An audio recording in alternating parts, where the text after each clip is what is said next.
Welcome to the Astral Weather Report. I'm Jeremy Gene Wilson with the Light Army, and I come on here every 6 days to share with you the cosmic astrological alignments in the unseen energy field that affect the way you think, the way you feel, the way it shows up in your social environments as a leader, as a parent, as a business owner, so that rather than become a distraction or a disruption, is something you could take advantage of and use to your benefit. This is for July 30th through August 5th. So when you're listening to this, we'll have just come off of an extreme full moon. And the theme for this next 6 days is sacred reflection.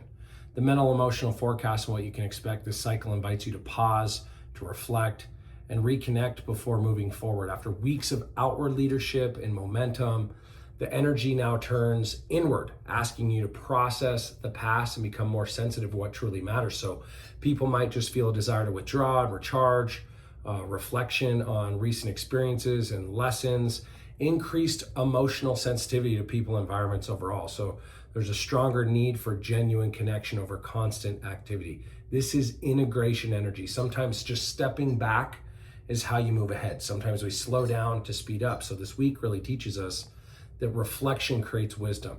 Sensitivity creates connection. The sun has moved into the 33rd signature in human design. It's called the gate of retreat, the gate of privacy, the gate of reflection. In the I Ching, we call it the hexagram of retreat. And this can show up in a distorted way by isolating, by just shutting down.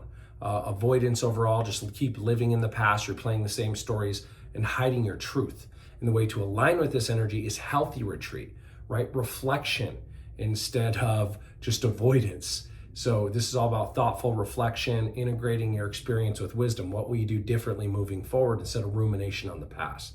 The core lesson is just that wisdom grows in the exact moment you stop long enough to actually listen, right? Not to what happened, to what you learn. The Earth has moved into the 19th signature. This is gate 19 in human design. It's the gate of sensitivity. It's the gate of our needs. It's the gate of connection. In the I Ching, we call it the hexagram of approach. And this shows up in a distorted shadow way when you just show up needy with emotional dependency, if you start becoming people pleasing, if you have porous boundaries and you don't actually enforce your limits and boundaries. And the way to align with this is just with empathy, with the sense of emotional awareness, with honoring needs while respecting boundaries. And the core lesson this teaches us is that true connection begins when you actually acknowledge both your needs and the needs of others. So, what to avoid is just isolating instead of reflecting. Don't ignore your emotional needs. Don't live in yesterday's stories. Don't seek approval through overgiving, certainly. And definitely, the cave you fear to center holds the treasure you seek. So don't avoid honest conversations. Don't avoid conflict. Conflict avoided is conflict multiplied. So the way to leverage this is just create intentional space for reflection. Do kind of an audit of how to move things forward in a beneficial way. Pause and listen before responding so that you can give an answer that's not emotional, an answer that's grounded in real logic, a little bit of raw emotion, but relevant to what you want moving forward, relative to the vision you're moving toward, not the past you're moving away from. And just honor healthy emotional boundaries. Learn from your recent experiences. Apply what you're learning from those recent experiences. Don't just keep repeating the same patterns, and do what it takes to deepen meaningful relationships. And that doesn't mean just audit the bad. It means really look into the things that bring benefit into the future. The things you appreciate, the things you're grateful for. What you appreciate appreciates. When we point out the things we love and admire, more of those things show up. The greatest way to get the highest ROI out of this cycle is just spend at least 30 minutes, 10, 15 minutes a day, 30 minutes one time this next 6 days, just an uninterrupted reflection.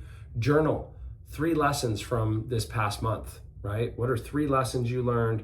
What are 3 advantages you have as a result of those lessons? Have a meaningful conversation without any distractions. Schedule intentional recovery time.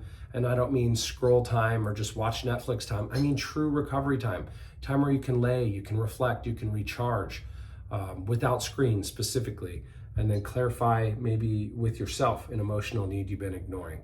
Not a need you need from someone else, something that you haven't been giving to yourself. Just clarify one emotional need you've been ignoring, and just be with the questions. Couple prompts. One for internal is What experience is asking to become wisdom before you move forward, right? Our past is either repeat it or remember it. Remember the lesson we harvested. How can we use it to serve us?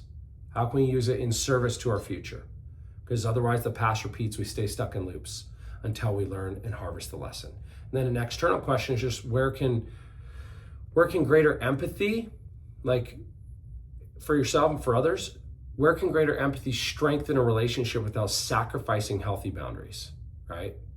That's what we got for you. We've got some announcements coming up soon. We'll be back on a new cycle, the Breakthrough Lab. We're going to offer a couple core fundamental trainings and foundations, both to help you make more money as well as break through into an identity closer to your highest potential before we start the next Breakthrough Lab. But if you want to know more about that, make sure you're on our email list. Go over to lightarmy.com/lab.